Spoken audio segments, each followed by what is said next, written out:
მოგესალმებით, თქვენ უყურებთ სტრატეგიული კომუნიკაციების ცენტრის საქართველოს ვიდეო პოდკასტს სახელწოდებით როგორ და რატომ და მე მისი წამყვანი ერეკლე შუბითიძე ვარ. გიბრუნდებით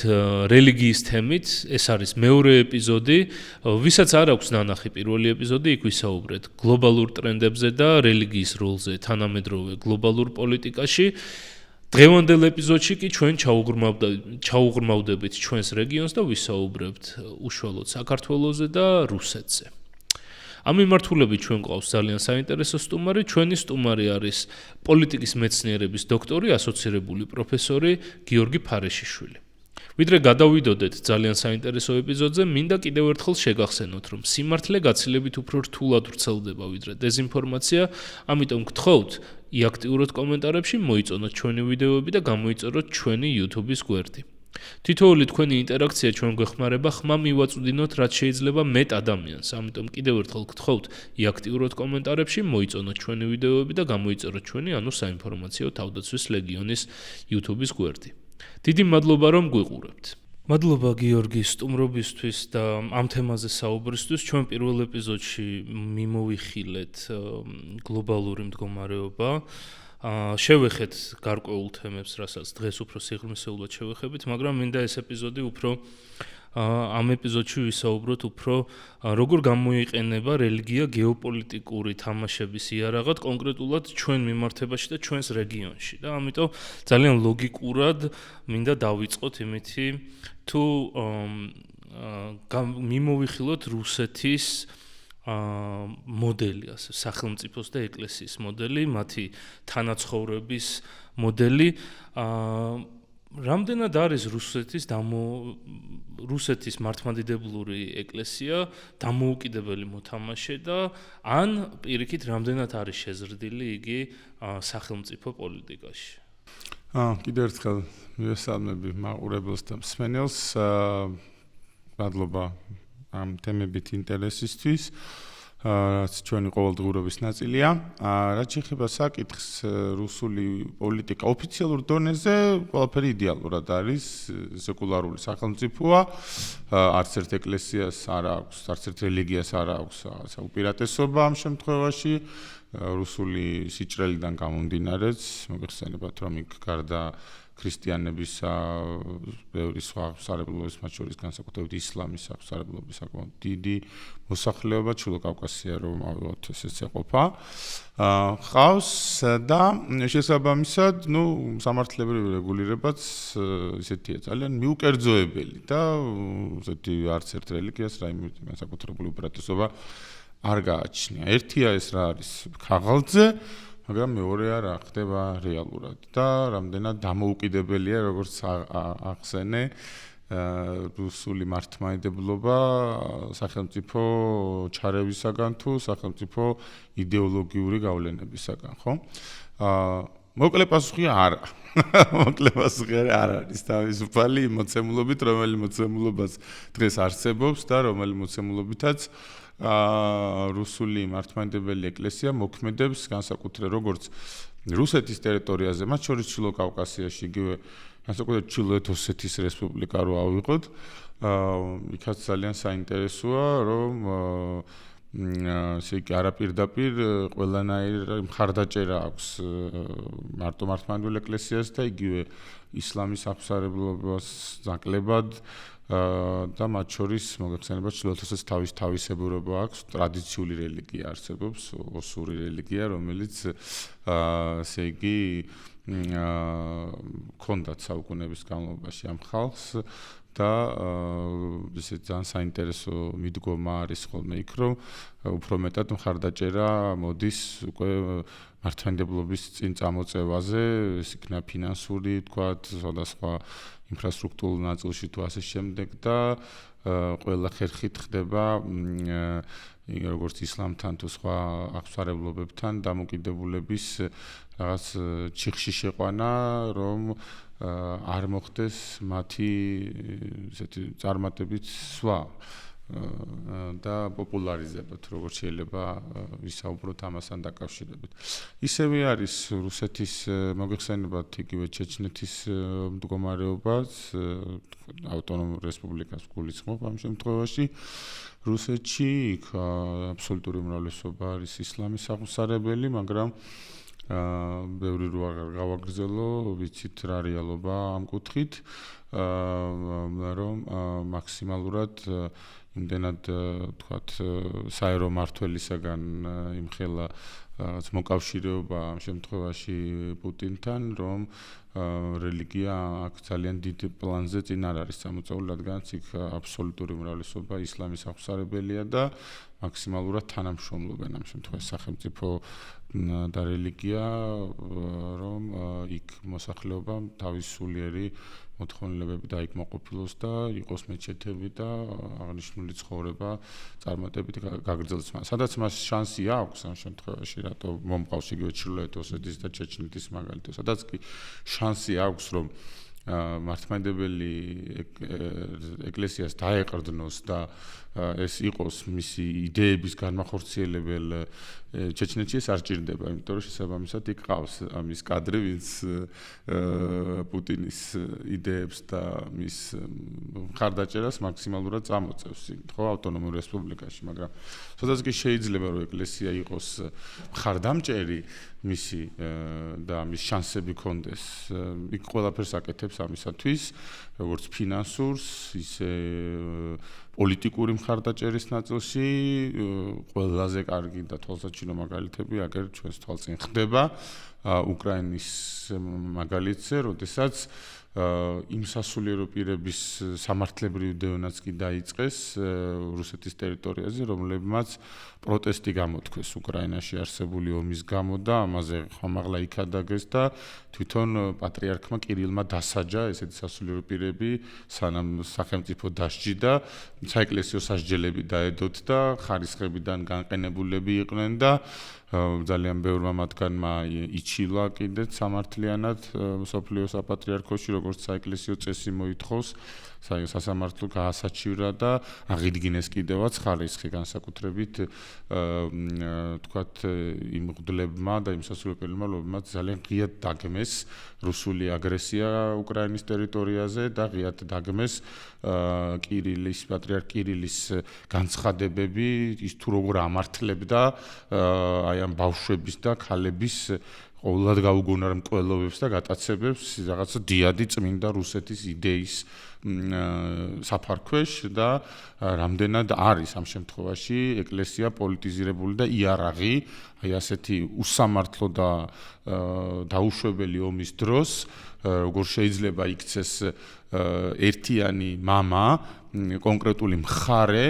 პოლიტიკის, ამ შემთხვევაში გულისხმობ კირილეს, რადგან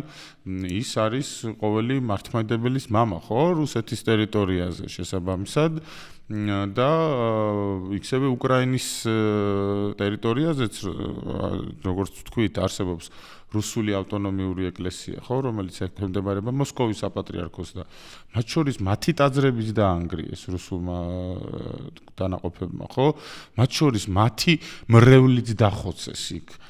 და მათი სასულიერო პირებიც დახოცეს იქ და ამ ყველაფრის ფონზე რო გამოდიხარ და ამართლებ რომ ეს რაღაც წმინდა საღვთო ომის კვალიფიკაციას რო ანიჭებ, რომელიც ყველაზე გაუგონარი ამბავია, როგორ შეიძლება საღვთო ომი იყოს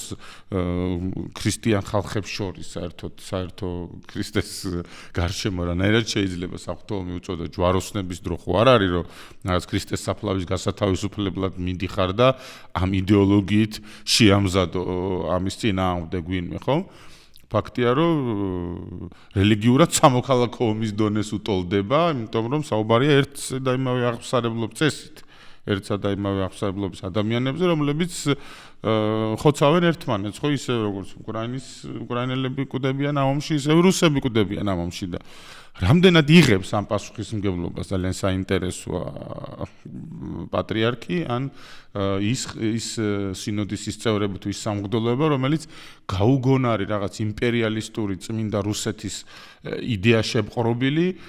ამართლებს და ლოცავს იმ ჯარისკაცებს თუ იმ იდეას, რასაც პუტინი ახორციელებს უკრაინაში აი ამ ყოვლად გაუგონარი და უსამართლო ომის მეშვეობით, ხო? ამიტომ ფაქტია, რა დამოკიდებულება და რამდენად არის თუ არა მიკერძოებული თუ არის თუ არა თავისუფალი. ასევე უნდა აღნიშნოს ის, რომ თავისი წარმომადგენლობების მეშვეობით, ანუ რუსეთის საპატრიარქო, როგორც ევროპაში, ანუ საგარეო ეპარქიების მეშვეობით, ეგრეთ წოდებულად და საგარეო სამსახურის მეშვეობით, ძალიან აქტიურად მოქმედებს და მათ შორის ევროპის ტერიტორიაზე ძალიან ბევრ ქვეყანაში აქვთ მათ ეპარქია და საკმაოდ კარგი სატაძრო კომპლექსები, რომელიც ფინანსურად ძირითადად ხარდაჭერილია რუსეთის სახელმწიფოს მხრიდან და რუსული მთავრობა ამაში ყველაფერს დებს ფინანსურად საკმაოდ მიუხედავად მათი ამჟამინდელი კრიზისისა, ყოველ შემთხვევაში აქამდე მათ ჰქონდათ ამის საკმაოდ დიდი რესურსები, არ გულისხმობ ომის დაწყებამდე პერიოდს. იგივე რომ ავიღოთ მაგალითად იერუსალიმი და წმინდა მიწა, ფაქტობრივად ნახევარი იერუსალიმი შეიძლება ითქვას, რომ არის რუსეთის საპატრიარქოს ინფრასტრუქტურა. უხეშად თუ შეიძლება ვთქვა იმ ნაწილში, რომ საკმაოდ დიდი ფინანსები ჩადეს რუსმა ბიზნესმენებმაც, მათ შორის, რომლებიც რა თქმა უნდა პროსახელისუფლებო არ იქნება და მისი აჯობებს, ხო, როგორც არის. ჩადო ამ ყველაფერში, ასევე რუსულმა ხელისუფლებამ ძალიან დიდი ფინანსები ჩადო იმისთვის, რომ იქ მოიხსენებათ ქრისტიანებისთვის ძალიან ბევრი წმინდა ადგილია, ხო, რომელიც ბიბლიურ კონკრეტულ ადგილებს ასახავს, ებიზოდებს. თითქმის არ არის არც ერთი წმინდა ადგილი დარჩენილი, რომელზეც არ იყოს, თქვა, რუსული მონასტერი თუ ტაძარი თუ რაღაც ესე იგი საკუთრებაში და საკმაოდ ესეთი დიდი, მასშტაბური, საკმაოდ ფინანსურად ძლიერი, გამართული რელიგიური საკულტო ძეგლები არ არსებობდეს თუნდაც წმინდა მიწაზე და მომლოცველები, რომლებიც ჩადიან, ყოველთვის სტუმრობენ რუსი მომლოცველებიც ამ წმინდა ადგილებს და კიდევ უფრო მეტად რაღაცა ეს ერთობის განცდა იქნება რელიგიისა და სახელმწიფოს ნაწილში რა. ზოგადად კარგია, რა თქმა უნდა, რუსული სახელმწიფოსთვის ძალიან კარგია და სამართლიანად უნდა ითქვას, რომ ძალიან კარგია, როდესაც ეკლესია მხარს უჭერს სახელმწიფოს და სახელმწიფო მხარს უჭერს ეკლესიას ზოგადად. მაგრამ აქ უკვე იმ სამართლიანობის და იმ იდეისკენ მივდივართ, რომ კარგია ესეთი მხარდაჭერა, კარგია, რომ კულტურული თუ რელიგიური ცენტრები არსებობდეს და თქვათ ეს არ არის რაღაც რადიკალური სეკულარიზმი და მკაცრი სეკულარიზმი, რომ ამ კუთხით არის თანამშრომლო სახელმწიფო და ეკლესიამ, ისევე როგორც რა თქმა უნდა საქართველოშიც უნდა ითანამშრომლოს და მე მივესალმები, იმიტომ რომ იმ ნაწილში რომ მოსახლეობის აბსოლუტური უმრავლესობა არის მართლმადიდებელი ქრისტიანი აღმსარებლად, მათ შორის გადასახადის გადამხდელების, ხო? და ეხლა თუ სახელმწიფო გარკვეულ მხარდაჭერას გამოხატავს, თქვათ, საკულტო ნაგებობები იქნება ეს თუ სხვადასხვა იმ საჭიროებებისადმი, რომელიც საჭიროებებიც მართლმადიდებელ ეკლესიას აქვს, არ შეიძლება რადიკალური მიდგომა ამასთან დაკავშირებით მსგავსი ტიპის ქვეყნისთვის, როგორც საქართველო, რომლითაც ეღანას თქვით, რომ ქრისტიანობა იდენტობის ნაწილად იქცა და მართლმადიდებლობა სახელმწიფოებრიობის გადარჩენის ნაწილად იქცა სამართლიანადაც. აქ ძალიან მყარი ისტორიული წარსულია და ამისი არ დანახვა და ამისი არ აღნიშვნა კიდე ცალკე პრობლემაა, რომელიც ჩვენ გვიყვარს ეს რადიკალიზაცია და ყველაფერში რადიკალური გადავარდნები და ამ შემთხვევაში უნდა ითქვას, მაგრამ დაუბრუნდები რუსეთს, რომ აქ ფაქტია რა შედეგზე გავდივართ. თუ ამის შედეგი უნდა იყოს უკრაინაში ომის გამართლება რუსეთის მხრიდან, გასაგებია უკვე რასთანაც გვაქვს საქმე. კი ბატონო, ძალიან საინტერესოა თვითონ ახლა შენ თვითონაც ახსენე ეს საღვთო ომი დაერქვა და ხშირად ხედავთ ხოლმე ბევრისთვის სასაცილო ვიდეოებს და სურათებს, როდესაც რუსი მღვდლები აკურთხებენ ხოლმე ბირთვულ იარაღს ან დრონებს, რომლებიც უკრაინაში უნდა გაიგზავნოს და რა თქმა უნდა, ხშირ შემთხვევაში სამოქალაქო ობიექტებს ეცემა ხოლმე ესეთი შემთხვევით, ხო? ხო, სრულიად შემთხვევით. განსაკუთრებით ზამთარში შეეცემა ხოლმე ენერგოინფრასტრუქტურას სრულიად შემთხვევით. და აშკარად ჩანს ეს კავშირები უბრალოდ საინტერესოა თვითონ რელიგიური თვალსაზრისით და რელიგიური კანონით. რა წონა აქვს საღვთო ომს და ეს არის უბრალოდ რუსული პროპაგანდისთვის გამოყენებული ელემენტი თუ მას რელიგიურ კანონმდებლობის დონეზე აქვს რამე შინაარსი.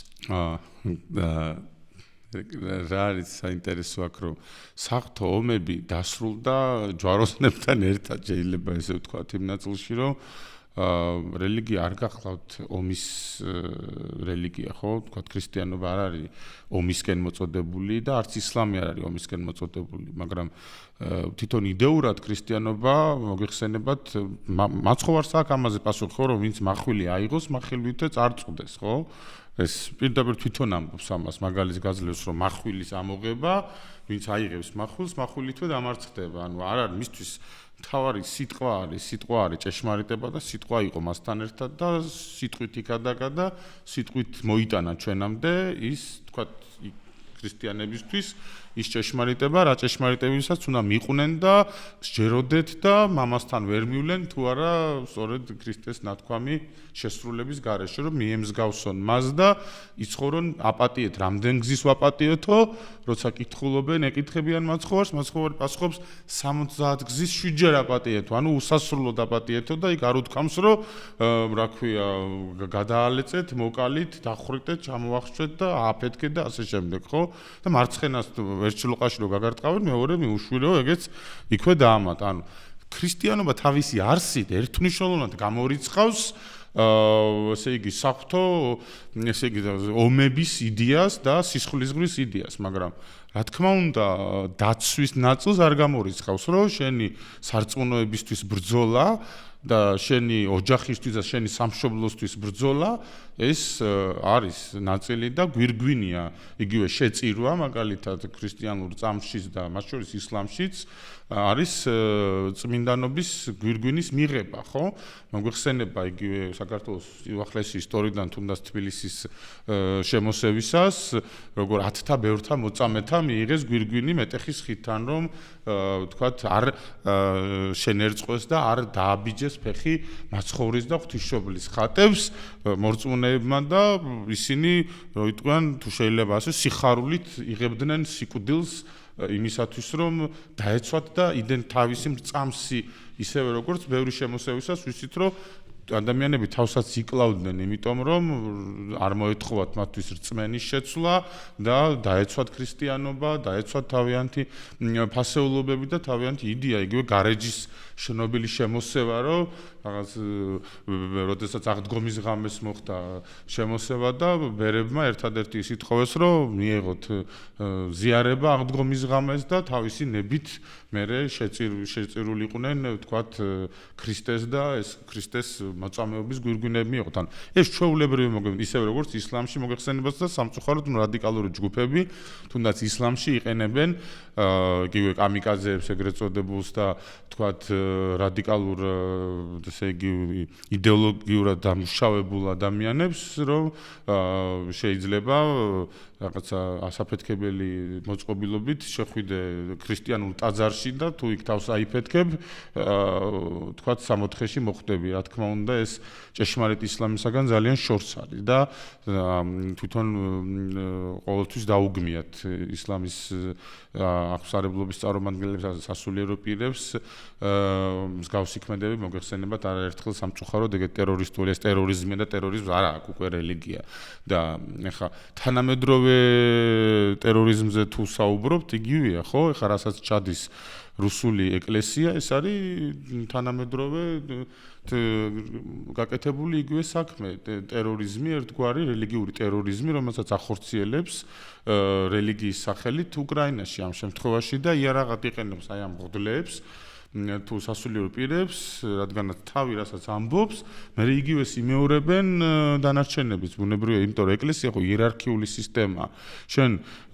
ესე არ ახარ თავისუფალი იმაში რომ წინააღმდეგობაში მოხვიდე და ესე თავისუფლად შეიძლება რაღაცა გამოხატო რაც არ არის სამოქალაქო საზოგადოება და არასამთავრობო ორგანიზაცია რომ რაღაცა 20 კაცი როა 20 ხმა იყოს და იდეა იყოს იქ გარკვეული მორჩილება გაქვს საეკლესიო იერარქიით ხო დიაკონი მღვდელს ემორჩილება მღვდელი ეპისკოპოსს ემორჩილება ყველა ერთად ეპისკოპოსს და ყველა ერთად შემდგომ პატრიარქს ხო და ბუნებრივია შენ ესე თვითნებურად ბევრ რაღაცას ვერ გააკეთებ. ამიტომ ვინც მას არ დაემორჩილა და შეეწინააღმდეგა, ჯერ რელიგიურად დაისაჯა, ზოგი სამართლებრივადაც დაიშალა სახელმწიფო კანონების მიერ რუსეთის ეკლესიაში, იმიტომ რომ ჩვენ ვნახეთ ძალიან ბევრი ვიდეო, როგორ უხდიან ისინი მადლობას პუტინი კირილს და კირილე პუტინს, თუ ისინი როგორ აშენებენ ერთად ის რუსულ ეკლესიას, ის რუსულ დიად სახელმწიფოს და წმინდა ომი, რომელიც მიმდინარეობს, რომელიც გასათავისუფლებლად თურმე რაღაცა ფაშიზმისაგან ათავისუფლებენ უკრაინის მიწას. უკრაინელებისაგან ათავისუფლებენ, ისე როგორც აფხაზეთი გაანთავისუფლეს ჭყალებში თავის დროზე ვისგან, ხო? ისევე აფხაზებისაგან და ქართველებისაგან, რომლებიც ტერიტორიაც არის აფხაზეთი და ვის საკუთრებაც არის აფხაზეთი და ეხლა თავისუფალი რეალურად თუ როგორ არის აქ საქმე, ხო? იმიტომ რომ გენოციდური ხელწერა რუსეთისთვის არ არის ხო ახალი, ეს მისი ძალიან კარგი გამოცდილება. ეს მისი სტრატეგია, ხო? ჩვენ კარგად ვიცით, რომ ყოველთვის საუკუნეების განმავლობაში ეს გუშინ არ დაუწყია რუსეთს.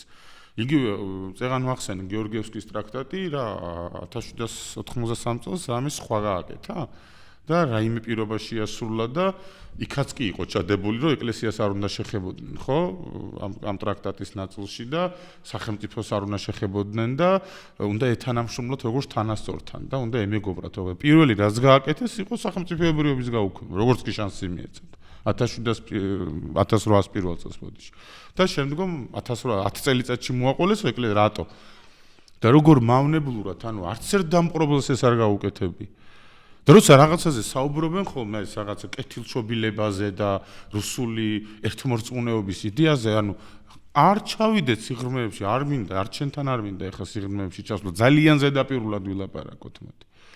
და უბრალოდ გასახსენებლად ვილაპარაკოთ, რა გააკეთეს 1811 წლიდან მოყოლებული, მარტო აქედან მოყოლებული რომ ვისაუბროთ, ეკლესიური პოლიტიკას. სახელმწიფოს თავი დავანებოთ, მაგრამ როგორ პირდაპირ ეს არის მენტალური გადაგვარებისკენ რომ წავიდნენ იმ ნაწილში რომ აი მენტალურად დაერწყათ ამ ხალხისთვის ჩვენთვის ამ შემთხვევაში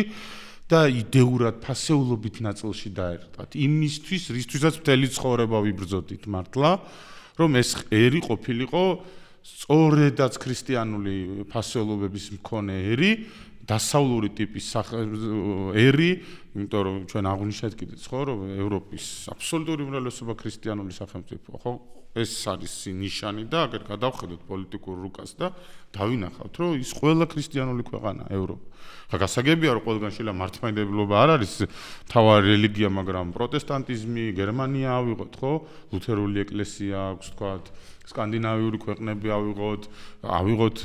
ცენტრალური ევროპა თავის კათოლიციზმით, იგივე რომზე რო აღარ ვისაუბროთ ზოგადად იტალიაზე თუ სამეზობლოზე, საფრანგეთზე თუნდაც, რომელიც კი კასრად სეკულარული ქვეყანა გეთანხმებით და ფრანგული სეკულარიზმი კიდევ სრულიად სხვა მოვლენაა და ძალიან საინტერესო მოვლენაა, ხო? იქ, მაგრამ ყოველ შემთხვევაში ნახეთ რამდენიმე მილიონიანი აქციებიც თუნდაც პასეულობათა ნაწილში და ვიცით რამხელა გავლენა აქვს თუნდაც დღესაც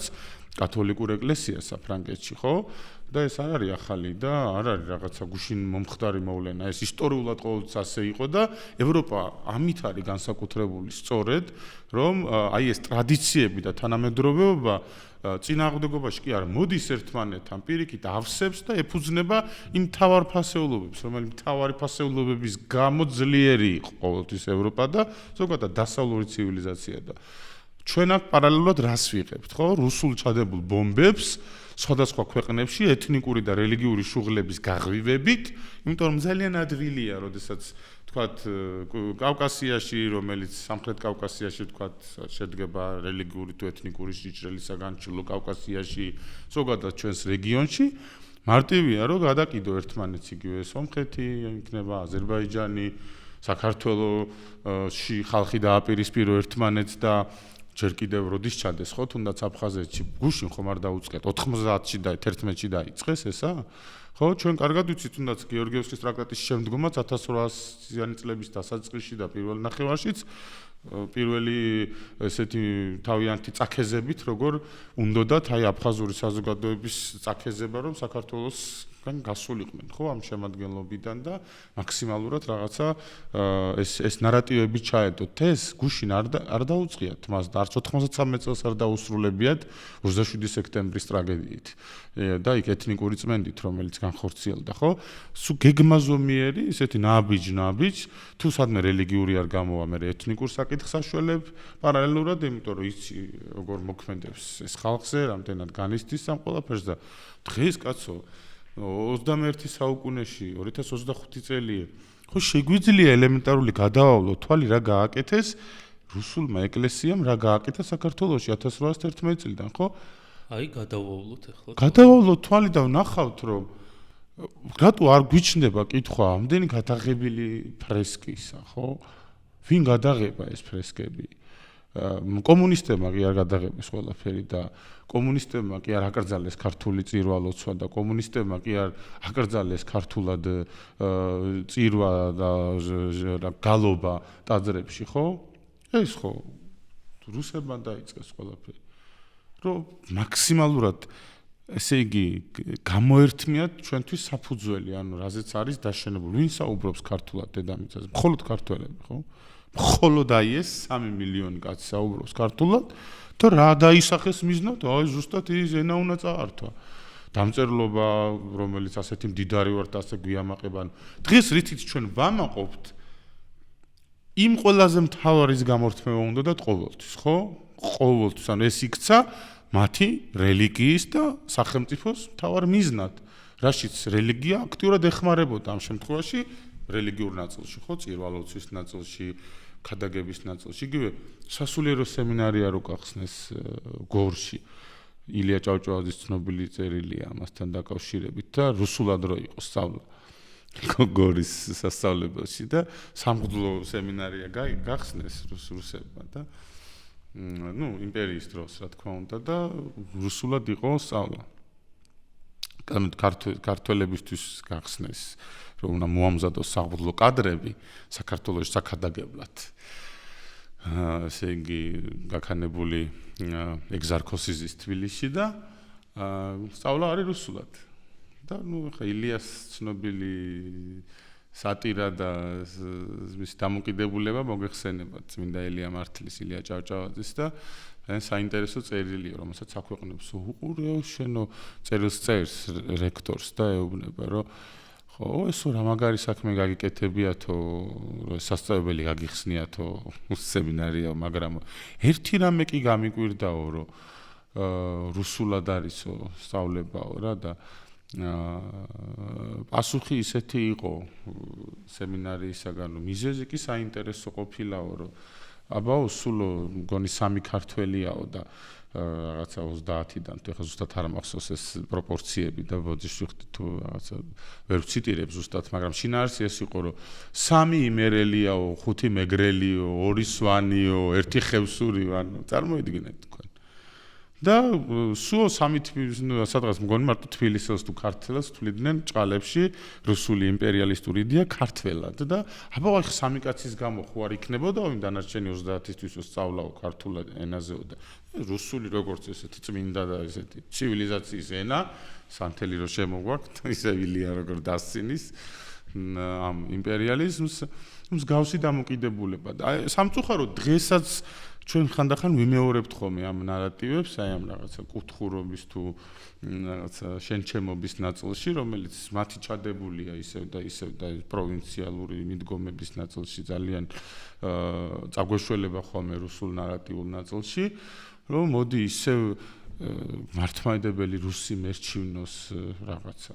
ესეთ გადაურჯულო ვიღაცას, ხო, რაღაცა რა თქმა უნდა და არასწორი შეხედულები ზოგადად ქრისტიანობაზე რაც ყველაზე მნიშვნელოვანია, რომ თითქოს რაღაცა მტრისხატის შექმნა მაგალითად კათოლიკებისგან, ან თუნდაც მსოფლიო პატრიარქისგან, ხო? ამ საკითხებს უნდა ვისაუბროთ ჩვენ.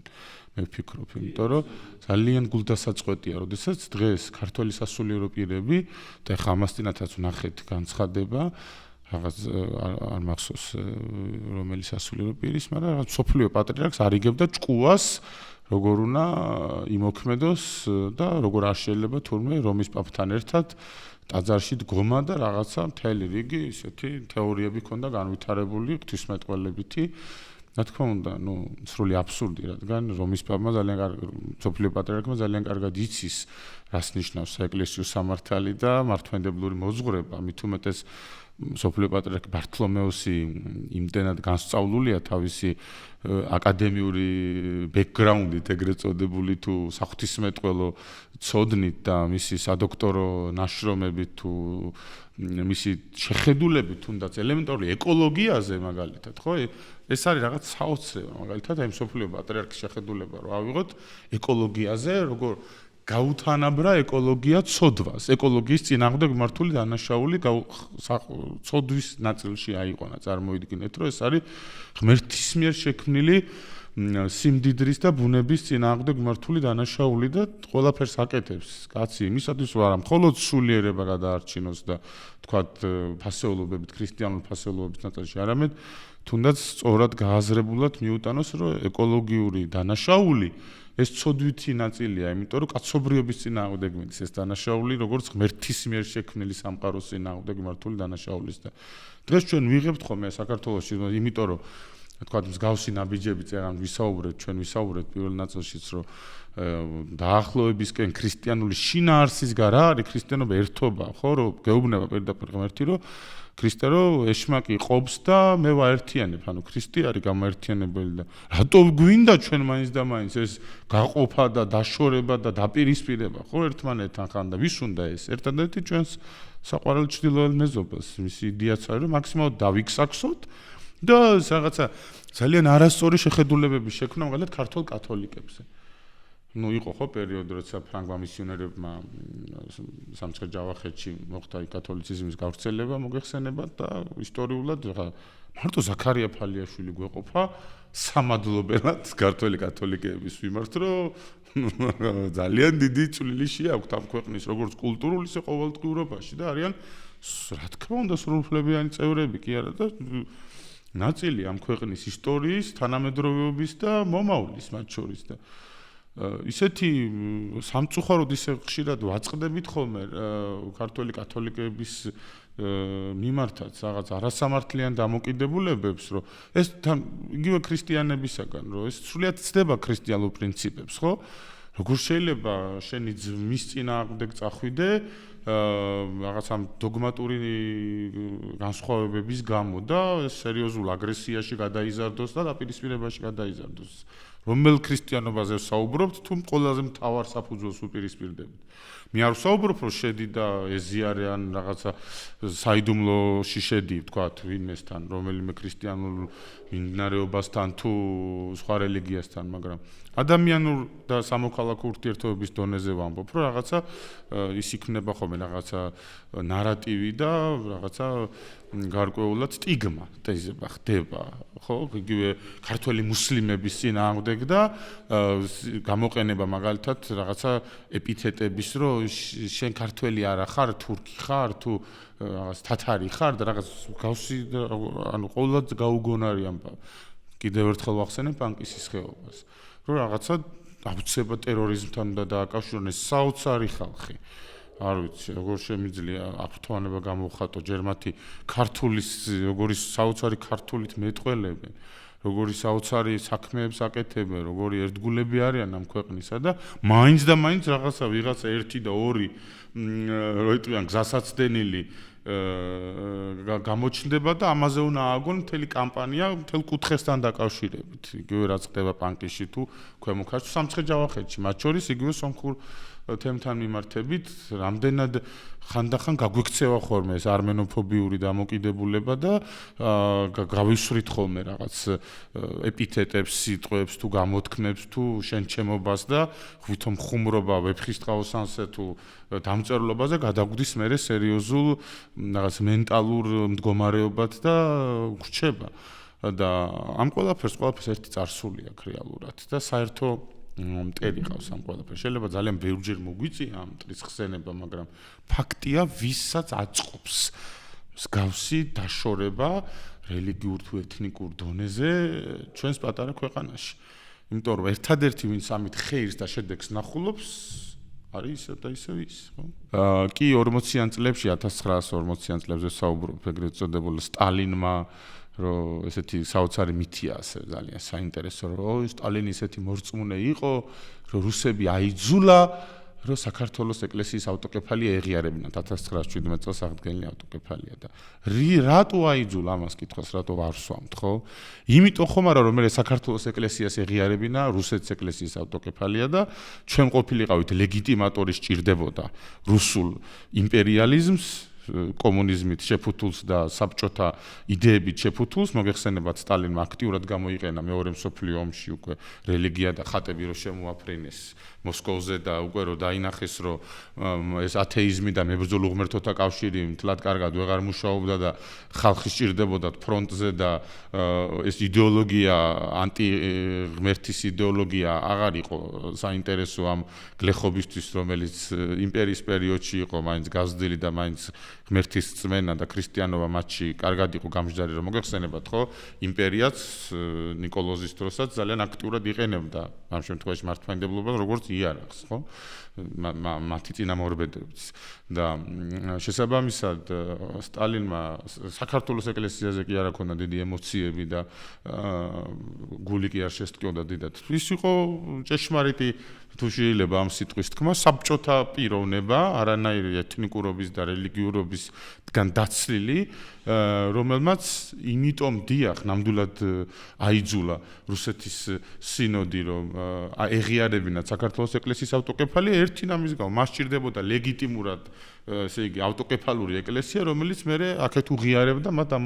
ავტოკეფალეს იმიტომ რომ არ იყო მოგეხსენებათ იმ პერიოდში არც რუსეთის ეკლესიის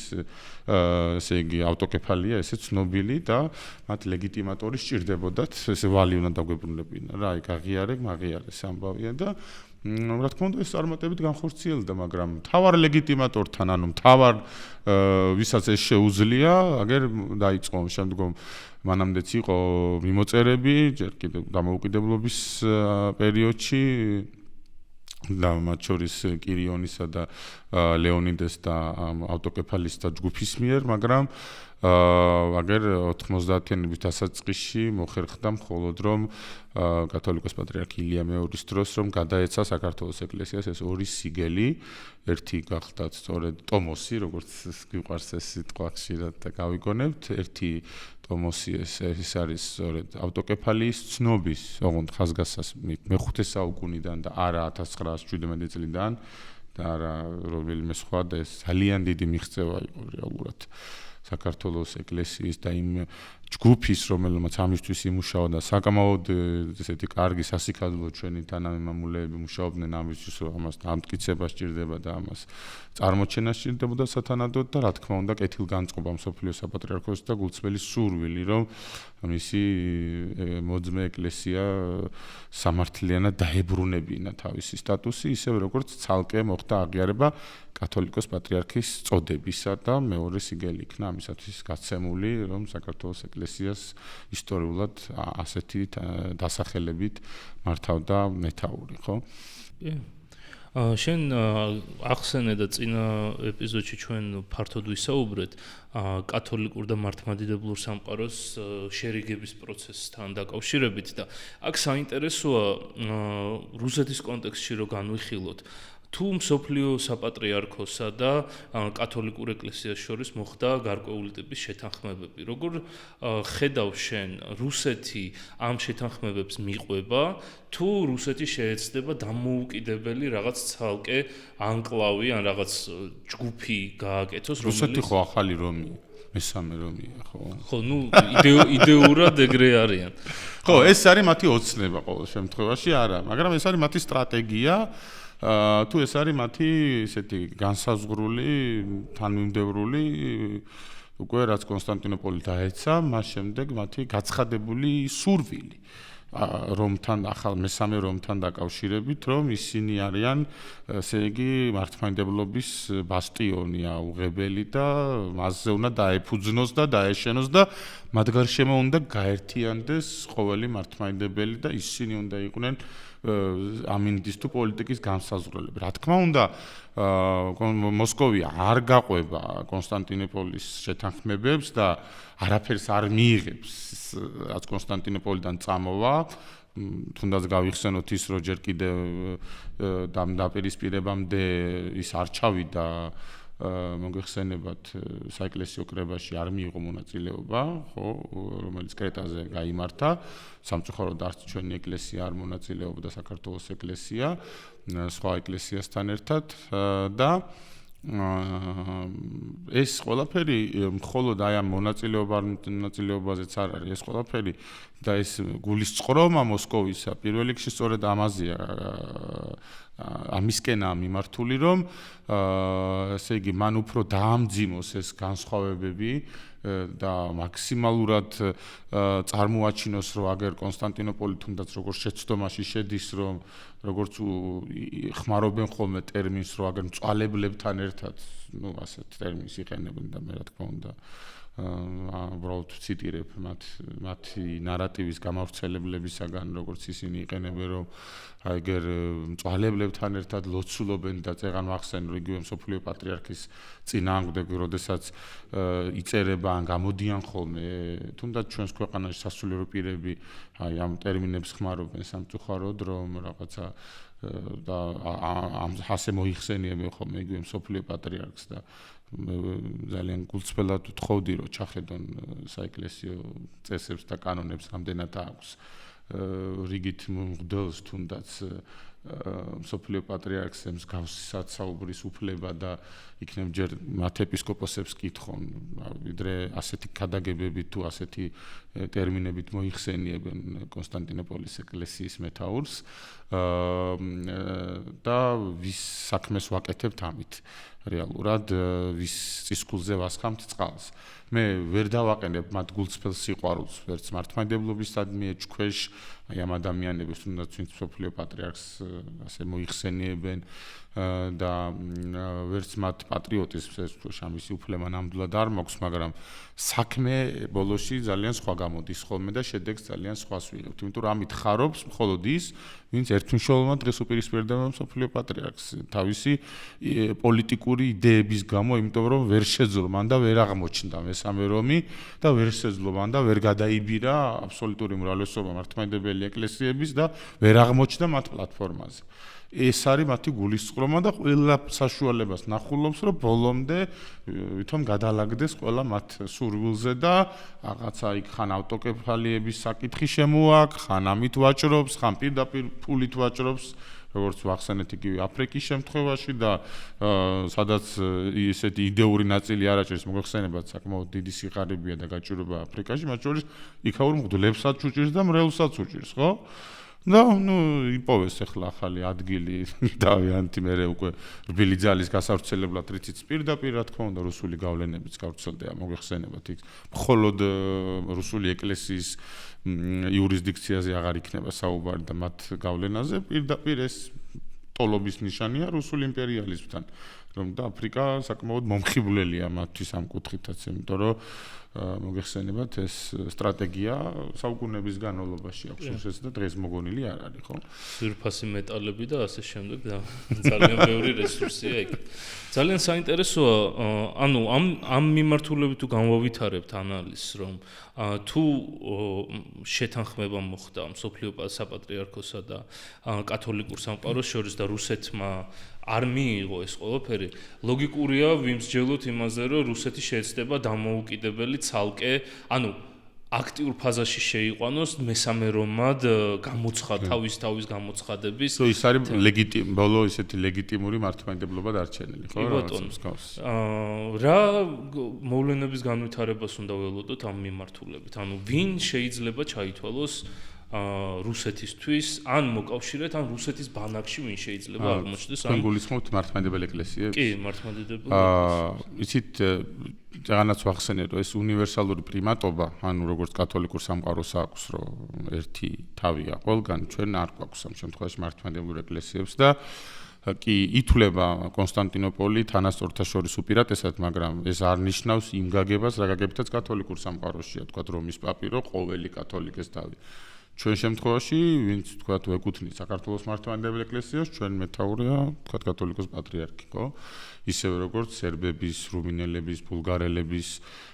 თქვათ იგივე ჩეხეთსა, სლოვაკიის ცეცის ეკლესია მოგიხსენებათ, იგივე იერუსალიმის, ანტიოქიის, ალექსანდრიის, ყველას თავისი მეთაური ყავს ამ შემთხვევაში, სხვადასხვა სახელებით და სხვადასხვა ტიტულებით. და ეხლა სოფლიო პატრიარქის ეს მცდელობა, თქვათ ეკლესიათა დაახლოებისა, ეს არ არის უნივერსალურად სავალდებულო მოვლენა, რომ რასაც თქვათ კონსტანტინოპოლის საყდარი დააწესებს, ეს უნდა გააკეთოს ყველა მართლმადიდებელმა ეკლესიამ. მან შეუძლია თქვათ თვითონ როგორც სინოდის დონეზე და მღვდელმთავარმა ეს მიიღოს, კონკრეტულად თუნდაც აღდგომის ერთად აღნიშნა, თქვათ დაუშვათ რომ ეს მოხდა. სოფლიო საპატრიარქო ამას შესთავაზებს თავის მოძმე ეკლესიებსაც, რომ აი ჩვენ ასე და თქვათ ვიღაცა ამაზე დათანხმდება შეიძლება, ვიღაცა ამაზე არ დათანხმდება. ანუ ეს ტრაგედია და კანონიკის წინააღმდეგ წასვლა არ არის, ეს არის მართლმადიდებელი ეკლესიის სული, რომ თქვათ ჩვენ რაღაცა ერთი დირექტივით არ მოქმედებთ რაღაც უნივერსალური მართლობის სისტემით რა. აქ საუბარია იმაზე, რომ შინაარსია ყველაზე მთავარი, ხო, რაღაცა ქრისტიანობის შინაარსი, რომ ერთად ვიზეიმოთ ის სიხარული, რა სიხარულიც თუნდაც დოგმატურ ნაწილში თუ საღვთისმეტყველო ნაწილში აღდგომას მოაქვს. იმედი, ხო, მთავარი დღესა რო არ ყოფილიყო აღდგომა, არ იქნებოდა ქრისტიანობა, ხო? რეალურად ჯვარცმა და აღდგომა მოიტანა სიხარული განახლება და მართალსულების გამოხსნა და ჯოჯოხეთის კარის გახსნა და იქიდან მართალი ადამიანების როგორც არის, ხო, რაც გვჯერა, იმას ვისაც გვჯერა ამ ყველაფრის და შესაბამისად, თქვათ ეს თუ იქნებოდა ეს გადაწყვეტილება და სხვა ყველა მსგავსი ერთადერთი რომელიც სავალდებულოა შესასრულებლად მართლმადიდებლური სწავლებით ეს არის მსოფლიო კრებების კანონები რომელიც საყოველთაოდ სავალდებულოა ყველა ავტოკეფალური ეკლესიის მიერ შესასრულებლად, ხო? და ეხლა ჩვენ ვიცით რომ ის ბოლო მცდელობა კრეტაზე რომელიც იქნა ჩატარებული არ არის მიჩნეული როგორც მსოფლიო კი მიიჩნევენ თქვათ რაღაც ნაწილი მაგრამ სამწუხაროდ იქ რამოდენიმე ეკლესია არ დაესწრო და შესაბამისად სამწუხაროდ ამ მსოფლიო კრების მნიშვნელობა მას არ გააჩნია თავისი იქ მიღებული გადაწყვეტილებების აღსრულების ნაწილში. მანამდე ყველა მსოფლიო საეკლესიო კრების კანონი სავალდებულოა შესასრულებლად. ეს არის საეკლესიო სამართლის ამბანი, ხო? და ამიტომ ეს უნივერსალურობაც რუსეთის მხრიდან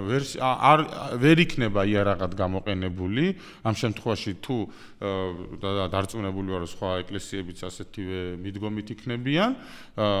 სხვა მართლმადიდებელ ეკლესიებზე მაქვს საუბარი, რომ რაღაცა მსგავსი პიარი ბჭყალებში ააგოროს, რომ აგერ როგორც ცუდ გზაზეა კონსტანტინოპოლი და მე ვრჩები მხოლოდ ჭეშმარიტებაზე და მე უნდა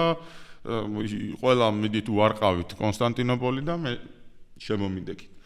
რუსეთის ეკლესიას ესეთი აგრესიული პოლიტიკა მოძმე ეკლესიებთანაც ესე პირდაპირ არ აქვს, რა თქმა უნდა, და მან კარგად იცის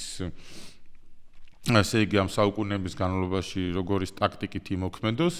და რამდენად თუნდაც ჩვენთვის ძალიან ემოციურია რომ იგივე ქართულად იყოს წირვა-ლოცვა და ჩვენ ამის ტრადიცია გვაქვს ისე როგორც სხვა ეკლესიებს თავიანთი ტრადიციები გააჩნიათ და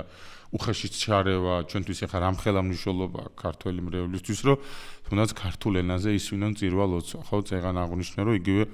აგერ მსოფლიო საპატრიარქოს დაქვემდებარების ქვეშაც კი არსებობს სტამბულში მიუხედავად იმისა რომ მისი იურისდიქცია ენობრივი ამ შემთხვევაში არა ბერძნულად მიდის იქ წირვა-ლოცვა მსოფლიო საპატრიარქოს დაქვემდებარებულ ქართულ სამრევლოში. ამით ქართულად მიდის წირვა-ლოცვა, რადგან ეს არის ქრისტიანობის მთავარი არსი, რომ ენობრივ თუ ეთნიკურ ნაწილს არა ყველასთვის არის ნაქადაგები ქრისტე და მადლი და სულიწმინდა ყველაზეა გადასული ქართველზეც და ნებისმიერ არაქართველზეც, ხო, ბერძენზეც, რუსზეც მათ შორის, სერბზეც და ამერიკელზეც. ამიტომ ეს მესამე რომის იდეა რომელიც არ ამგონია მომხიბვლელი რომელიმე სხვა ავტოკეფალური ეკლესიისთვის იყოს ამ შემთხვევაში რუსული ეკლესიის რესურსიდან გამომდინარე შესაძლოა და მისი ასეთი აგრესიული არაპირდაპირ თუ პირდაპირი პოლიტიკიდან გამომდინარე შესაძლოა მთელ რიგ ეკლესიებს და მთელ რიგ წარმომადგენლებს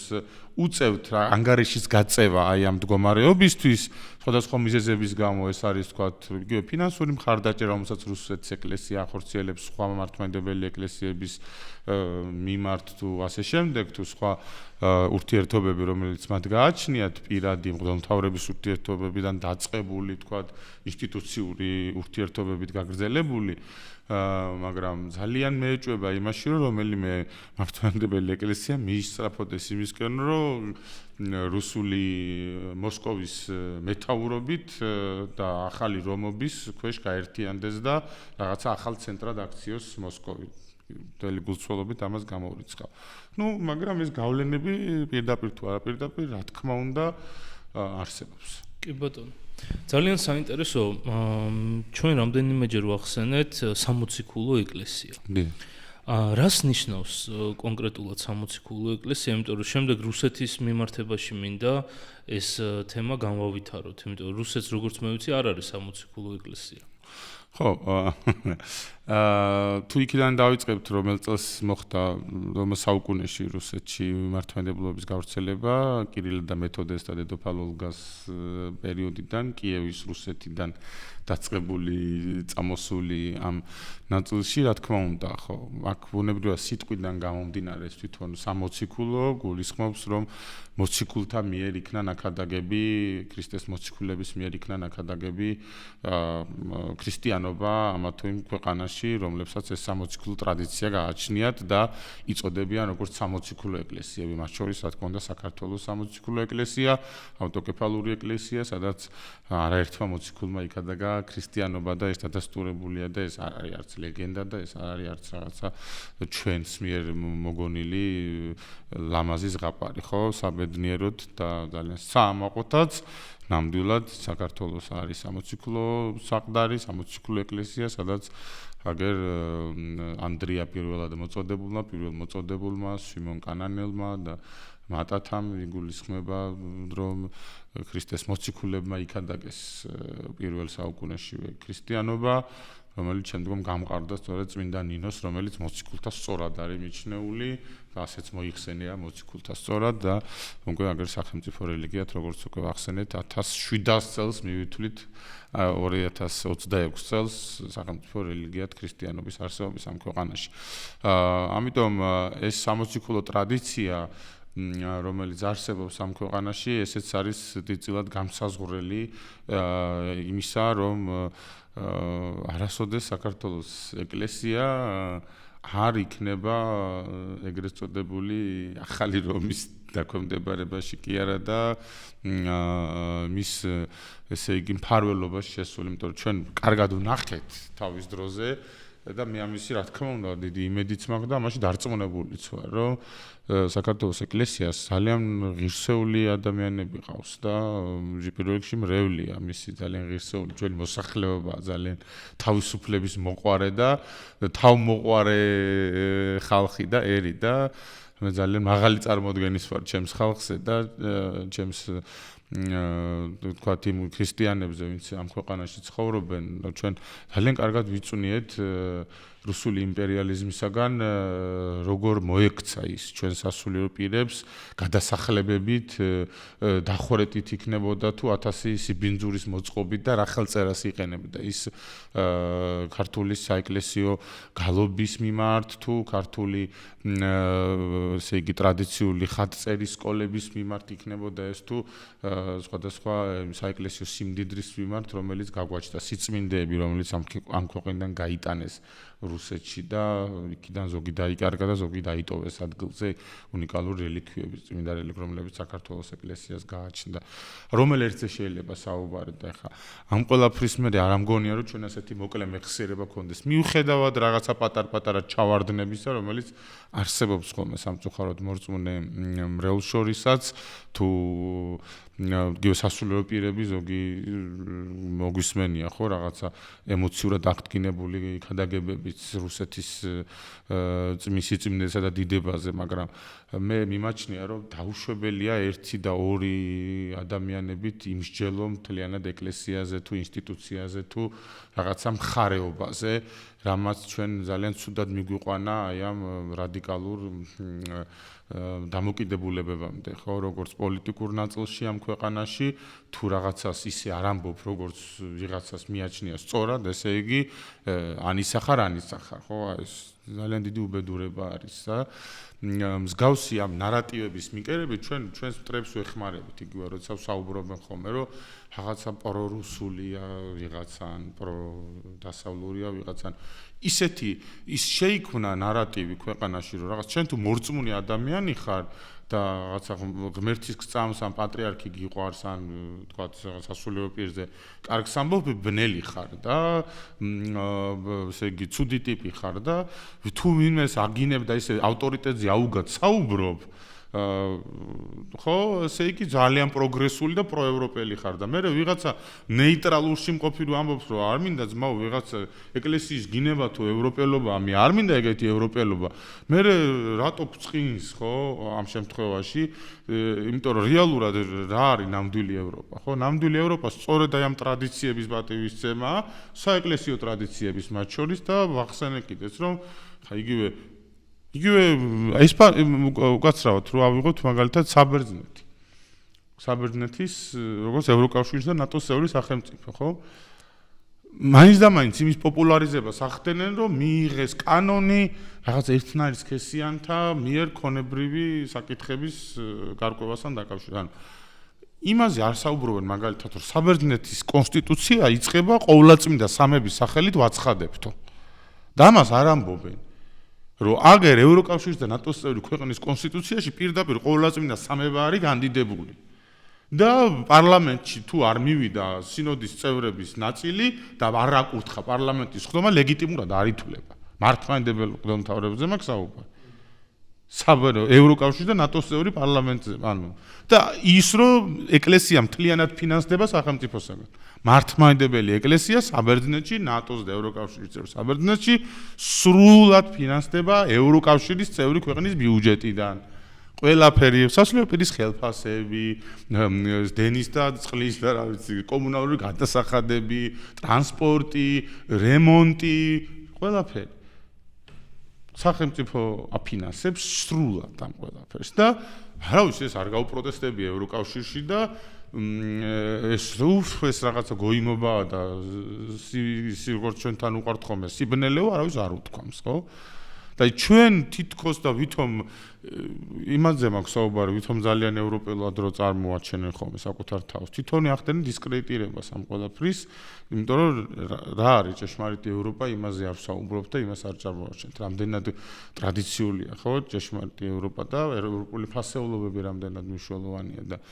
მე კიდევ წინს და გვიყვარს ეს იარლიყების მიკერება, რომ ის პრო ეს არის, ის პრო ის არის, ყველგან მოიძებნება ყველა. კი, ზოგი გამიზნულად და შეგნებულად ვიღაცა პროა და ზოგი შეუგნებლად იქცა მსხვერპლად იმ სამწუხარო მოცემულობის, რომელიცაც ხანდახან ჩვენვე ვახალისებთ ხოლმე ჩვენი დაუფიქრებელი ქმედებებით. და ამიტომ ცოტა მეტი დაფიქრებაა საჭირო, როდესაც ვეხებით სულიერებას და ვეხებით რელიგიას, ცოტა მეტი გააზრებაა საჭირო, ცოტა მეტად საკუთარი პიროვნული შეხედულებების და რაღაცა პირადი საკითხების გვერდზე გადადებაა საჭირო, იმიტომ რომ ჩვენ ცხოვრობ სახელმწიფოში, რომელიც სახელმწიფოც არ არის ესე ათეისტური შეხედულების არის, ხო? რაღაცა პროცესში არის ხომ ესეთი გამოკითხვები და გვაქვს რაღაცა სტატისტიკური მონაცემები, თქვა, რომელიც სახელმწიფო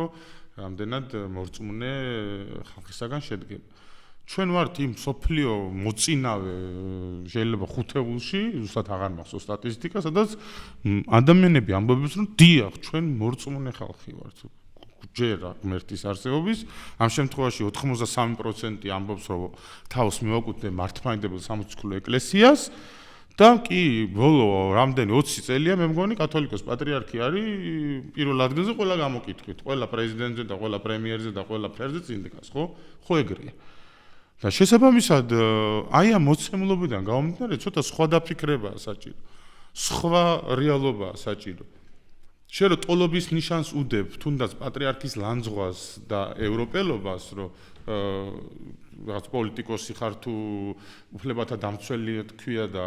კონკრეტული ადამიანების თუნდაც სასულიერო პირს რაღაცა ერთმნიშვნელოვნად კიდევ ერთხელ ვამბობ, არა აქვს მნიშვნელობა პატრიარქია თუ ნებისმიერი სხვა შეურაცხყოფ და ამით გონია რომ შენ ძალიან კარგ საქმეს აკეთებ და მომხრეებს გაიჩენ შენი ევროპული რაღაც ფასეულობების გამტკიცებაში, მე უნდა მიუსამძიმროს ადამიანებს, ეგრე არ არის რეალურად რა. რა თქმა უნდა, შეცდომები ყველას მოსდის და არც თქვა სასულიერო პირები არიან შეცდომისაგან დაზღვეული ამ შემთხვევაში. მე არ ვიცი გამართლებისთვის აქ არა ვარ მოსული, მაგრამ მე სიფრთხილით და მიდგომის ნაწილში მინდა ხაზი გაუსვა, რომ იგივე წარმატებით უნდა ვიყოთ ძალიან ფრთხილად, როდესაც ვსაუბრობთ ეროვნულ უმცირესობებზე და ზოგადად რელიგიურ უმცირესობებზე საქართველოში და ელემენტარული სახელმძღვანელოებს გადავხედოთ. ისტორიის სახელმძღვანელოებს გადავხედოთ, მოდი. და სულ ღავის ყოველ წელს საუბრობენ ხოლმე ის სახელმძღვანელოების შეცვლა, ახლაც არის საუბარი რაღაც სახელმძღვანელოში. რა ნარატივებით არის წარმოჩენილი ისლამი მაგალითად. ბავშვებს როგორ თქვიან, რაღაცა იმ მტრად ზრდის, რაღაცა ქართველ ბავშვს, რაღაცა ისლამის მტრად შეიძლება ისე არის წარმოჩენილი საქართველოს ისტორიაში ისლამი. ან სხვა რელიგიებიც. ხო? და მთელი რიგი ისეთი საკითხებია შიგნით, რომელიც საკითხების აუცილებლად გამოსწორება საჭიროებს, რომ სწორად იყოს გამესმის, რომ რაღაც პერიოდი იყო, რაღაცა განსაკუთრებული ემოციური აღტკინება გვჭირდებოდა, გამოგვეწვია, თქვათ, მოსახლეობაში შეიძლება რაღაცა ესე გამძაფრებული დამოკიდებულებები ჰქონოდა, მაგრამ ეს რადიკალიზაცია და არასწორად ინტერპრეტირება დაუშვებელია, ხო? ჩვენ ამ საუკუნეების განმავლობაში ეს დაპირისპირებები, რომელიც იყო ჩვენ ქვეყანაში, თქვათ, საომარი მოხდა სხვადასხვა ომები, ყველამ კარგად ვიცით, რომ იმ სტრატეგიული მნიშვნელობის გამო იყო, რომელიც სტრატეგიული მნიშვნელობაც გააჩნია ქვეყანას ამ შემთხვევაში გზაგასაყარზე იყო და ყველასთვის საინტერესო იყო და არა მაინც იმიტომ, რომ რელიგია უნდათ ვინმეს გაენადგურებინა ამ ქვეყანაში, უბრალოდ რელიგია ამ შემთხვევაში იყო იმ სხვადასხვა რელიგიას გულისხმობ იყო დაპირისპირების იარაღი და საჭირო იყო ეს იდეური დაპირისპირების ჩართვაც, რომ შედეგზე გასულიყვნენ ეს დაპირისპირებული მხარეები ერთიც და მეორეც და არ შეიძლება 2025 წელსაც მსგავსი ნარატივები დაასწავლო ადამიანს. მე არ ვამბობ, რომ ისტორია უნდა გააყალბო, მაგრამ სწორად უნდა მივაწოდოთ და სწორად უნდა გავიაზროთ და გადავაფასოთ რა იყო ამისი მიზეზი რეალურად და რათა თანამედროვე მოქალაქესაც ქართველს თუ არა აქვს ამას მნიშვნელობა, ძალიან სწორი აღქმა კონდეს თავის გვერდზე მცხოვრები მუსლიმის თუ იეზიდის თუ სხვა თქვა იუდაიზმის აღსარებლის რელიგიის შესახებ და არა იმ რაღაცა სატირული სარკაზმებით, რომელიც შეიძლება სადღაც წაიკითხა სახელმძღვანელოში თუ სადღაც ვიღაცის კომენტარი მოისმინა ამის შესახებ. კი ბატონო. ძალიან დიდი მადლობა ამ ჩართვისთვის, იმიტომ რომ ჩვენ არაერთხელ გვისაუბრია ამ პოდკასტში, რომ მოწინააღმდეგე ნებისმიერი მტერი შეიძლება ითქვას, მიზანი არის, რომ რაც შეიძლება დაყოს საზოგადოება, რაც შეიძლება მეტი ასე ვთქვათ, შიში ამ მტერი გაუჩინოს გარედან, ამიტომ ძალიან მნიშვნელოვანია ყოველთვის დელიკატურად მოვეპყროთ ხოლმე ისეთ თემებს, რომელსაც შეუძლია რომ საზოგადოება გახლიჩოს და უფრო მოწყვლადი გახადოს ზოგადად ჩვენი ქვეყანა. ამიტომ ძალიან მნიშვნელოვანია ამაზე ყურადღების გამახვილება. რომ დაუბრუნდეთ აპოსტოლური ეკლესიის თემას, 60 ქულო ეკლესიის თემას, ძალიან საინტერესო არის თვითონ რუსეთისთვის, როდესაც რუსეთი ამვითარებს მესამე რომის იდეას. რამდენად დიდ მინუსად ითვლება ის, რომ თვითონ რუსეთი არ არის 60 ქულო ეკლესია. მისთვის ეს არ წარმოადგენს არანაირ დაბრკოლებას იმ ნაწილში, რომ 60 ქულო თვითონ ამ ტერმინზე ხაზგასმა მოხდეს ყოველ შემთხვევაში. აქ მთავარი მისთვის არის რა თანამედროვე მოცემულობა აქვს მას, რა აგერ შეხედეთ ამ ხელა იმპერია, სადაც მე ვარ, ანუ ხა თავის დროზე რომ პარალელი გავავლოთ რომის პაპის თქვათ რომის ეპისკოპოსის ძალაუფლებამ რამ გამოიწვია, ხო? და გავლენა ამ საყოველთაო გავლენა ის, რომ იმპერატორის გვერდით მსახურობდა ამ შემთხვევაში რომში ხო იმპერატორი სადაც იჯდა ეპისკოპოსიც იქიჯდა თუ ისიც ხო ჩვეულებრივი ეპისკოპოსი იყო როგორც თქვა ანტიოქიის თუ ალექსანდრიის ხო ის რომ ის ეპისკოპოსის თავის დროზე სანამ მოხდებოდა ეს სქიზმა განყოფა ჩვეულებრივი ეპისკოპოსი იყო უბრალოდ მას დიდი პლუსი ის ჰქონდა რომ ეპისკოპოსი გვერდზე უკაცრავად იმპერატორი იქვე ყავდა და ეს იმპერატორის ძალაუფლების გავლენა ამ შემთხვევაში მას მარტივად შეეძლო რომ მასეც მოეხდინა გავლენა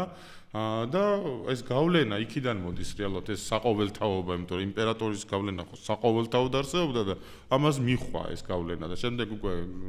განხეთქილება როცა განყოფა მოხდა ნუ ეს პაპის გავლენა დარჩა ამ შემთხვევაში ამ უნიკალურ ნაწილში და ზუსტად იგივე გზას ადგას ხო ეხაც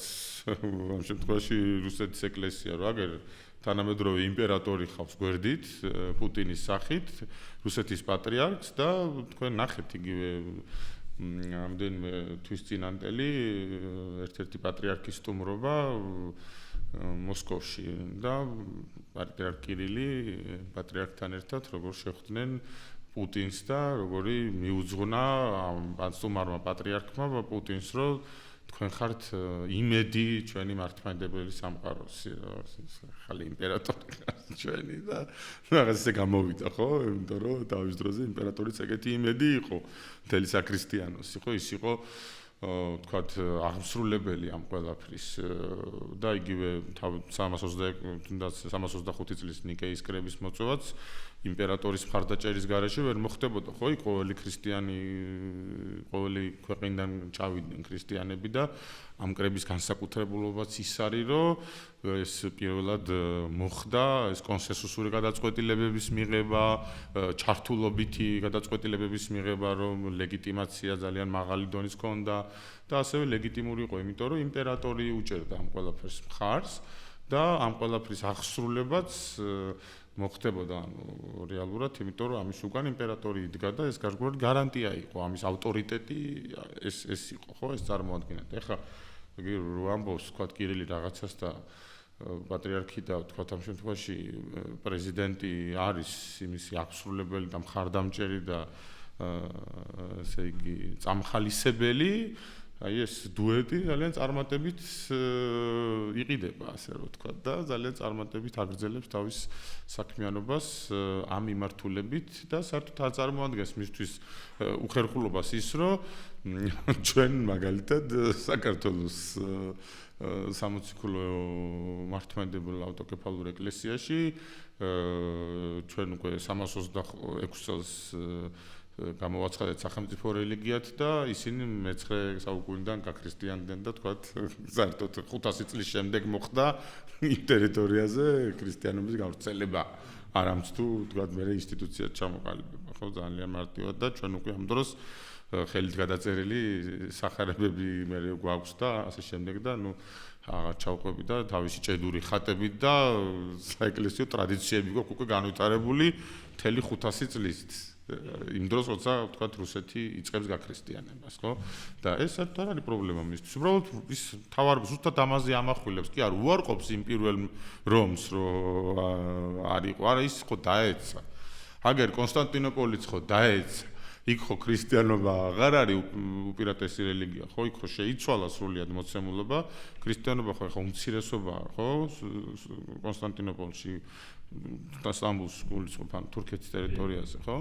და შესაბამისად ეხა ვინ არის უმრავლესობაში, მაგრამ ერთი პრობლემა აგერ უკრაინამ შეუქმნა ზუსტად, რომ ის მთელი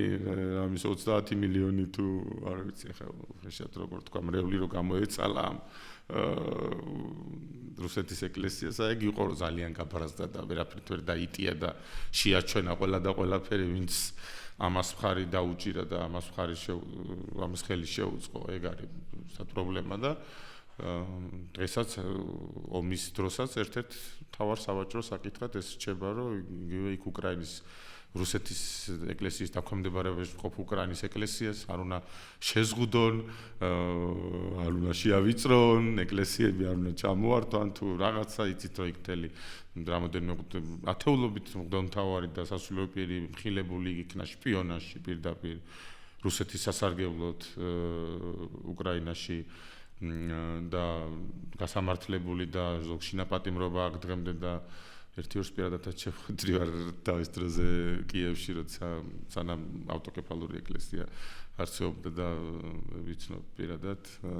ძალიან საინტერესო ტიპაჟები არიან ზოგადად და ჩემთვისაც ისეთი იყო ძალიან შოკი იყო როცა ვიხილეთ ეს ყველაფერი ტელევიზიით რომ ზოგს კიდევ ერთხელ შინაპატიმრობა მიესაჯა და ყველანაირი გარე კომუნიკაცია აკრძალული აქვს ქვეყნის დატოვება აკრძალული აქვს ისინი ვინც რუსეთის მოქალაქეები იყვნენ და უკრაინაში მსახურებდნენ და შპიონაჟში დაუმტკიცდათ ზოგი გაძევებული იქნა ქვეყნიდან ამის გამო სასულიერო პირები მათ შორის და ფაქტია რომ დავინახეთ რომ ძალიან იყო ჩართული უკრაინას ავტონომიური ეკლესიის მაგშინ ავტონომიური ეკლესიის სასულიერო პირები რუსეთის სასარგებლოდ საქმიანობაში ხო უკრაინის ტერიტორიაზე და ფაქტია ის რომ ყველანაირად ცდილობს რუსული იმპერიალიზმი აგერ ეკლესიის დახმარებას, გამოყენებას თავისი მიზნების შესასრულებლად. კი ბატონო, 60 ქულო ეკლესიასთან დაკავშირებით ბოლო კითხვას დავსვა. იმიტომ რომ რუსეთმა მოახდინა ტერიტორიის ანექსია, რომელზეც იყო ნაქადაგები მოციქულის მიერ, ეს არის ყირიმი და ამის შემდეგ მათ გაუჩნდათ თუ არა პრეტენზია იმაზე, რომ რუსული ეკლესია გადაკეთებული იყო 60 ქულო ეკლესია, თუ არ გაუკეთებიათ ესეთი. არ ვიცი ხა მე შეიძლება ჩამოვრჩი მოვლენებს პერიოდში. ხო, ყოველ შემთხვევაში როგორც თქვი, ამას დიდ აპელირებას და აქცენტს არაკეთებენ, მაგრამ ისინი ხო ამ მომგებიან მდგომარეობაში ვერ აღმოჩნდებიან, იმიტომ რომ მათზე ბევრად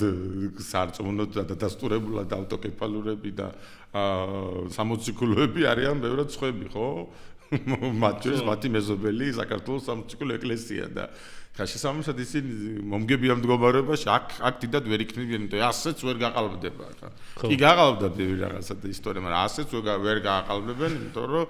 საწაუხვალ ახლა ანდრია მოციქულის აკანყოფობას და აგერ შემდგომ იყო მოგეხსენებათ იქ აფხაზეთში ყომა ვთქვათ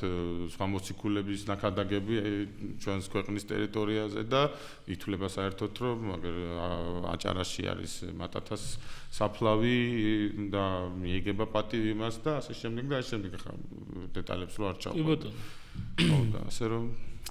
ისედაც კმაყოფილები არიან იმითი რათა თავის სიტუაციით არიან აბსოლუტურად კმაყოფილები და ეცდებიან მაქსიმალურად გამოიყენონ თავისი პოზიცია. კი, ამიტომ სჭირდებათ მათ სახელმწიფო და სახელმწიფოს ამიტომ სჭირდება ის რომ ხა როცა არა გაქვს შენ რეალური ხელშესახები ისტორიული დოკუმენტი თუ წყარო თუ წარსული იმისათვის რომ რაღაც შედეგზე გახვიდე ან შენ ქმნი, ან ვიღაცას საქმნევინებ, ან ვიღაცას იხმარ ამაში, იმიტომ რომ სხვა შემთხვევაში ვერ გახვალ შედეგზე და ისინი ყველაფერს აკეთებენ რომ გავიდნენ შედეგზე. შედეგი, როგორც უკვე ვთქვით, ეს მესამე რომობა არის. კი ბატონო. თვითონ რუსეთის რელიგიური შიდა თემები ძალიან საინტერესოა, იმიტომ რომ ბოლო პერიოდშიც თვითონ პოლიტიკურ დონეზეც გამოჩნდა, რომ რაღაც მოძრაობები არის, რაღაც დინამიკა არის თვითონ მართლმადიდებლობასა და ისლამს შორის, იმიტომ რომ რუსეთი კი არის მართლმადიდებლური სახელმწიფო დიდწილად და რუსეთი აქტიურად იყენებს მართლმადიდებლურ ეკლესიას თავისი პოლიტიკური მიზნებისთვის, მაგრამ მას ყავს, როგორც ვთქვით, ძალიან დიდი მოსახლეობა, რომელიც არ არის მართლმადიდებელი და არის ისლამის მიმდევარი. რა დინამიკა არის რუსეთის შიგნით ამ ორ რელიგიას შორის და რამდენად ხედავს რუსეთის სახელმწიფო ისლამს საფრთხედ? იცით, იმ დამოკიდებულებით, რა დამოკიდებულებას ისინი ამჟღავნებენ ამ შემთხვევაში და ყველა კვლევა, რომელიც ჩატარებულა და მე გავცნობი ვარ ყოველ შემთხვევაში, ისინი ამას ასე აღიქვამენ, თითქოს შეიძლება თამამად ითქვას, რომ ისლამი რომელიც და ის ვთქვათ ხალხი ვისაც ისინი ვერ აკონტროლებენ და რა თქმა უნდა როგორც მართლმადიდებლურ ეკლესიასთან დაკავშირებით იქცევიან, ისევ იქცევიან ისინი ყველა სხვა რელიგიის მიმართ, განსაკუთრებით ისლამის მიმართ, მაქსიმალურად ცდილობენ რომ ისინი კონტროლს დაუქვემდებარონ და ყველანაირ დონეზე და ყველა ეტაპზე აკონტროლონ, ამისთვის რეგიონების დონეზე აქვს სამსახურები შექმნილი და ეს დასამალი და ახალს მე ამას არ ვამბობ. თქვენს მარტივად დარწმუნდებით თუ რამოდენიმე კვლევას გაეცნობით ამასთან დაკავშირებით, ისინი აი ამ ხელწერით მოქმედებენ, რომ ვინც მათთან არ არის, მათი მტერია, თუ როგორ შეიძლება ასე ჩავთვალოთ და იგივე სასულიერო პირების დონეზე თუ იგივე სისტემური ესეთი სტრუქტურული ორგანიზაციების დონეზე, რომლებიც მათი კონტროლის ქვეშ არ არის და არის, რა თქმა უნდა, ასეთი ორგანიზაციებიც და ასეთი გაერთიანებებით, მათ შორის ისლამურ სამყაროში და რუსეთის ტერიტორიაზე არსებულ მორწმუნეებს შორის ყველანაირად ცდილობენ ისინი რომ შეავიწროონ ეს ჯგუფები, რათა მაქსიმალურად მოახდინონ მათი ყველა ნაბიჯის გაკონტროლება, გათვლა და არ გავიდეს მათი კონტროლის არეალიდან, რადგანაც მათ იციან რომ ბევრი რუსული იმპერიალიზმი ბევრი ცოდვა მიუძღვის მის ტერიტორიაზე მყოფი თუნდაც ჩეჩნეთის მიმართ და ეს მეხსიერება არსად არ წასულა მოგეხსენებათ და მათ კარგად ახსოვთ როგორი გენოციდი განახორციელეს ჩეჩნეთში და ის ხალხი არსად არ წასულა მათი თავმავლებიც არიან და ის ხალხიც ცხოვრობს დღესაც და რა თქმა უნდა ისინი ამას კეთილგანწყობილად არ უყურებენ ხო როგორ შეიძლება შენს ხალხად თვლიდე ადამიანს და გენოციდი მოუწყო შენს ტერიტორიაზე ხო და ამ შემთხვევაში ამ ლოგიკიდანაც რო გამოვიდეთ კი ახლა ყველაფერი თითქოს ძალიან კარგად არის მაგრამ ყველაფერი თუ კონტროლის ქვეშ არ იქნება მათი კონტროლის ქვეშ რა თქმა უნდა ეს ძალიან ცუდად დაუბრუნდება შემდგომ იმ ადამიანებს ვინც არ დაემორჩილებიან ამ სისტემას თვითონ რუსეთში არის რელიგიური უმცირესობების მიმართ კონკრეტული საგანმანათლებლო პროგრამები ან რამე ინდოქტრინაციის პროგრამები, იმიტომ რუსეთს ძალიან უყვარს კომუნისტებიდან მომდინარე სხვადასხვა ინდოქტრინაციის საგანმანათლებლო თემები, რომ რამენაირად თვითონ ჩადგეს, გააკონტროლოს ის რწმენები, დოგმები ან მითითებები, რაც მართავს ხოლმე საზოგადოებას და რასაც საზოგადოება იყენებს. აი როგორც გითხარით, იგივე კარგი მაგალითია ჩრდილოეთ ოსეთი ამისთვის, რადგან იქ უფრო ჩრდილო კავკასია მაინც, მაგრამ სხვანაირი რელიგიური სურათი გვაქვს ისლამთან და ქრისტიანობასთან მიმართებით, განსხვავებით სხვა ჩრდილო კავკასიური ავტონომიებისაგან და იქ როგორც გითხარით, იგივე არიან ქრისტიანები, მართლმადიდებლები, მუსლიმებიც და არის ეს ტრადიციული აღმსარებლობის ხალხიც, რომელიცაც ოსური ტრადიციული რელიგია ქვია. და ეს ძირითადად უკვე უფროს თაობაში ეს რიტუალები და წესჩვეულებები შემორჩენილი არის უფროს თაობაში და თანამედროვე ახალგაზრდებისთვის ისინი მაქსიმალურად ცდილობს რუსული ხელისუფლება თუ ინსტიტუცია რომ უკვე ჩაანაცვლოს ის იგივე უფრო მეტად მხარდაჭერილი იყოს თუნდაც მართლმადიდებლობა და მისით ჩანაცვლდეს რადგან უკვე ის აპრობირებულია ვიდრე ვთქვათ ესეთი ტრადიციული უმცირესობების რელიგიები იყოს წახალისებული თუ წარმოჩენილი. მე ვერ გეტყვით ზუსტად ეხა კონკრეტულად რა პროგრამები აქვთ რუსეთში რადგანაც რო გითხრათ რომ ძალიან დიდი ჩასulis და კვლევის სურვილი მაქვს იქ ადგილზე მოგატყუებთ ამ ყველაფერს მაგრამ ყოველ შემთხვევაში ესე კონკრეტულად დეტალურად არ ვიცი მაგრამ ყოველ შემთხვევაში მათი მთელი აკადემიური სისტემა მათ შორის მეცნიერებათა აკადემიის თუ ინსტიტუტები რომელიც კვლევითი ინსტიტუტები არის დაფუძნებული ძალიან მრავლად სხვათა შორის და უნივერსიტეტებთან თუ აკადემიასთან თუ ამ შემდეგ მაქსიმალურად მიმართულია რომ ისეთი ნარატივები შეიქმნას და ისეთი სწავლების მეთოდები და წყაროები იყოს რომელიც ამ ესეთი იმპერიალისტური იდეების წახალისებისა და გამტკიცებისკენ იქნება მიმართული ერთმნიშვნელოვნად. მათ შორის მოგეხსენებათ რომ იგივე რუსეთის საპატრიარქოსაც აქვს უმაღლესი სასწავლებლები მთელი რუსეთის ტერიტორიაზე როგორც საერო უნივერსიტეტები ისე სასულიერო სასწავლებლები თუ სხვა დაწესებულებები ბაღები თუ მოხუცთა თავშესაფრები და შემდეგ სადაც რა თქმა უნდა ყველა საშუალებით ხდება ესე იგი იდეოლოგიური მუშაობაც ამ კუთხით. კი, ძალიან მნიშვნელოვანია ეს მიმართულება, იმიტომ რომ ძალიან ნათელი ხდება რუსეთში დემოგრაფიული პრობლემა. უკვე ძალიან ბევრჯერ გაჟღერდა ეს უმაღლესი პოლიტიკური ლიდერების მხრიდან, რომ მათ აქვთ დემოგრაფიული სერიოზული პრობლემები. ერთადერთი რეგიონები, რომელსაც აქვს ძალიან დიდი მატება, ეს არის ჩრდილოეთ კავკასიის რეგიონები, სადაც ისლამი არის ფართოდ გავრცელებული და შეიძლება ითქვას, რომ რუსეთი არ არის ერთადერთი, რომელსაც დემოგრაფიის პრობლემა აქვს, ევროპაშიც არის დემოგრაფიის პრობლემა, უბრალოდ ისინი მიგრაციით აკომპენსირებენ და ეს მიგრაციაც შემოდის ისლამური სახელმწიფოებიდან, ახლო აღმოსავლეთიდან და ასე შემდეგ, რაც ასევე ტრამპის ბოლო საგარეო უпростоროდ სახელმწიფო უსაფრთხოების პოლიტიკაში ძალიან საინტერესო ჩანაწერი არის, რომ ჩვენ არ ვიცით 20 წელიწადში ევროპა იგივე შემადგენლობის იქნება თუ არა და რა პოლიტიკური ინტერესები ექნება, თან პირდაპირ იყო საუბარი, პირდაპირ იგულისხმება, რომ ევროპის იდეალები და ევროპის პოლიტიკური წყობა ქრისტიანულ ასე ვთქვათ, ხედვებზე და იდეალებზე არის და შესაძლებელია შეიცვალოს. რუსეთის პირობებში რამდენად დიდ საფრთხეს აღიქვამს, აი ესე რომ დავაჯახოთ, ასე ვთქვათ. როგორ ფიქრობ, ეს დემოგრაფიული პრობლემა, რომელმაც შეიძლება ეს მცირე ერები ჯამში ძალიან დიდ დემოგრაფიულ ბუმამდე მიიყვანოს, უფრო დიდი საფრთხე არის თუ თვითონ როგორც ამბობენ, ეს დასავლური ლიბერალური ხედვები, რომლებიც თითქოს არა პირდაპირ პრობლემას უქმნის იმ რელიგიურ ხედვებს, რომლებიც ისინი ქრისტიანულ მართლმადიდებლურ ხედვებად ასახავენ. მე მგონია, რომ ეს ნარატივიც აი ამ იმპერიალიზმის ნაწილია, ამაზე აპელირება ყოველთვის, რომ ეს ჩვენ გადაშენება გვემუქრება, რაღაცა ცუდად არის ჩვენი საქმე და აი ისინი გაგვაჯობებენ, ეს აი რაღაც შეჯიბრებითობის და დაპირისპირების ცივილიზაციათა შეჯახების და კულტურათა და რელიგიათა შეჯახების კონტექსტით არის წარმოჩენილი და რასაც ისინი სხვა ქვეყნებში ძალიან წარმატებით იყენებენ, რომ რეალურად ეგრე არ არის ხოლმე თელ რიგ სახელმწიფოებში, რომ ვთქვათ ესეთი სურათი იყოს, მაგრამ ასე ვცელდება ხოლმე. ამას არავინ არ ამოწმებს მე სტატისტიკურად მართლა ეგრეა თუ არა, რა ქვია, რამდენი რომელი ეროვნებისა ვინ დაიბადა იმ კონკრეტულ ქვეყანაში თუ რა აღსარებლობისა თუ ასე შემდეგ, მაგრამ ყოველ შემთხვევაში ეს კარგად ჟღერს, ანუ საუბრობ იმ კონტექსტში, რომ აიმე ესე იგი ხალხნო ვიღუპებით და აბა ჩქარა და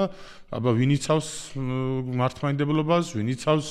წმინდა რუსულ იდეას, ვთქვათ ეს ასე იგი პირდაპირ პროპორციულია